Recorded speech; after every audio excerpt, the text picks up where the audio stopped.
ada satu wanita dari Mekah namanya Sulafah. Sulafah ini kebetulan dia seorang tokoh Quraisy, orang kaya di Mekah. Suaminya sama ketiga anaknya ikut berperang Uhud tahun 3 Hijriah.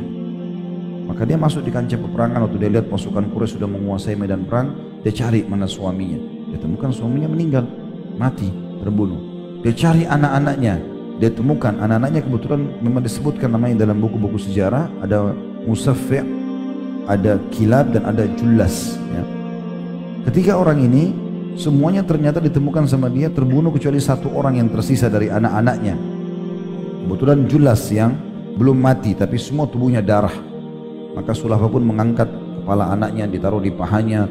Kemudian dia mengatakan, siapa yang membunuhmu hai anakku? Maka Jullas karena sudah lagi sakarat tidak bisa ngomong, tapi ibunya terus mendesaknya. Akhirnya Jullas mengatakan, sesungguhnya yang membunuhku adalah Asim bin Thabit, dan dia pula yang membunuh kedua saudaraku. Maka dia pada saat itu berteriak di kancah peperangan sambil mengatakan, siapa yang bisa mendatangkan kepadaku kepalanya Asim, maka aku akan bayar dengan 100 ekor unta plus lagi batok kepalanya itu nanti aku akan pakai minum khamr. Setelah minum khamr, na'udzubillah, aku akan isi dengan emas untuk dia, untuk pembunuhnya.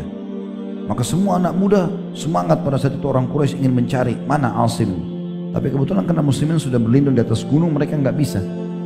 Quraisy pun pulang, pasukan pun pulang semua.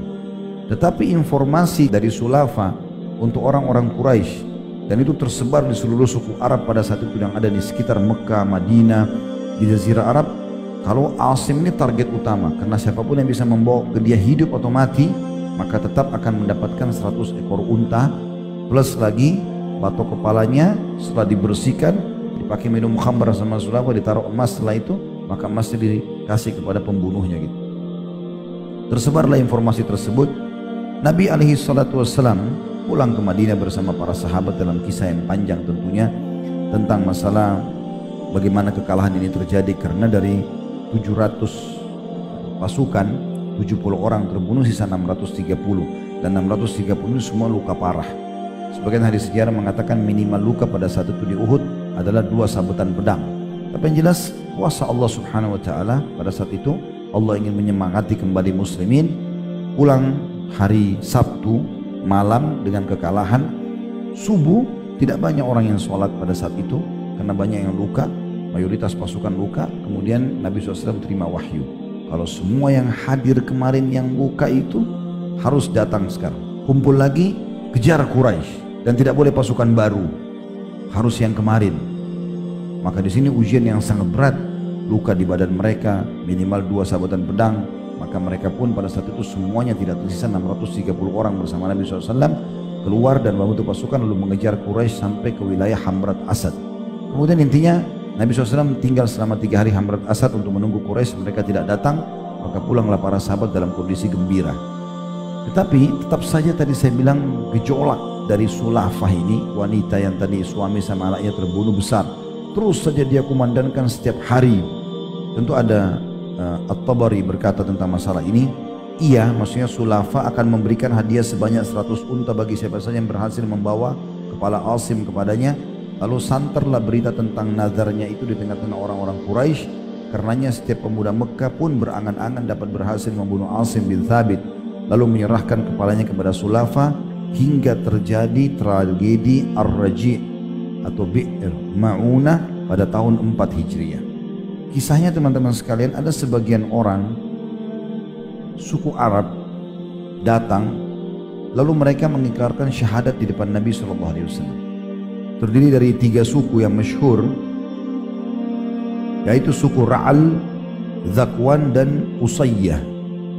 Ketiga suku ini datang pura-pura masuk Islam. Ada utusan-utusannya, kemudian mengatakan, ya Rasulullah, kami masih baru masuk Islam, kami ingin orang yang mengajarkan kami agama. Utuslah kepada kami orang-orang sahabat Anda yang mahir dalam ilmu agama untuk mengajarkan kepada kami. Maka Nabi SAW pun mengutus 6 orang pada saat itu. Mengutus 6 orang dan menunjuk Asim bin Thabit sebagai pemimpin mereka. 6 orang ini adalah Asim bin Thabit bin Abi Aflah. Kemudian ada Marthad bin Abi Marthad Al-Anawi. Yang ketiga Khalid bin Al-Bukair, ini juga sahabat Nabi yang mulia. Dan ketiga orang ini mati syahid. Tiga yang tersisa itu ditawan, di antaranya Khubayb bin Adi, kemudian ada Zaid bin Dathna, kemudian Abdullah bin Tariq. Keenam orang ini diutus oleh Nabi SAW untuk mendatangi atau menemani suku-suku tadi agar bisa mengajarkan Islam. Mereka pun di tengah jalan tiba-tiba suku-suku ini mengatakan, sesungguhnya kami tidak masuk Islam dengan benar, tapi kami murni akan menjadikan kalian 6 orang ini sebagai tawanan, maka serahkan diri kalian. Pada saat itu ada 3 sahabat yang sepakat tidak mau menyerahkan diri sama orang kafir. Mereka tahu ternyata ini adalah para pengkhianat, yaitu Asim, Marthad bin Abi Marthad Al-Anawi dan Khalid Al-Bukair radhiyallahu anhum ini tidak mau menyerahkan diri. Yang paling mengotot adalah Asim. Dia betul-betul mengatakan, aku telah bersumpah setelah masuk Islam agar tidak pernah Allah menyentuhkan kulitku dengan orang kafir. Jadi dia bersumpah begitu, dia minta kepada Allah agar jangan sampai dia tersentuh dengan orang-orang kafir. Diceritakan Umar bin Khattab radhiyallahu anhu, beliau mengatakan, Allah subhanahu wa ta'ala senantiasa menjaga seorang hamba yang beriman. Asim pernah bernazar dan bersumpah atas nama Allah untuk tidak disentuh oleh orang musyrik pun semasa hidupnya selama-lamanya. Maka Allah subhanahu wa ta'ala menahannya dari hal itu setelah wafatnya, sebagaimana dia telah melindungi dirinya dari hal itu semasa hidupnya. Karena terjadi sesuatu, akhirnya yang terjadi pada saat itu, Asim dengan temannya yang 3 orang tadi, Khalid bin Bukair dan juga Marthad bin Abi Marthad, tiga-tiganya sepakat. Kata Asim, saya demi Allah tidak akan menyerahkan diri saya, kita melawanlah 3 orang ini sampai akhirnya terbunuh mati syahid. Dan waktu itu kebetulan suku Hudzail tidak tahu yang mana Asim, mereka tidak tahu, sampai akhirnya mereka mendesak 3 orang yang tersisa untuk mengakui. Akhirnya 3 orang itu ditawan dan mereka tahu dari 3 yang tersisa kalau ada Asim di antara salah satunya, dan ditunjuklah Asim itu.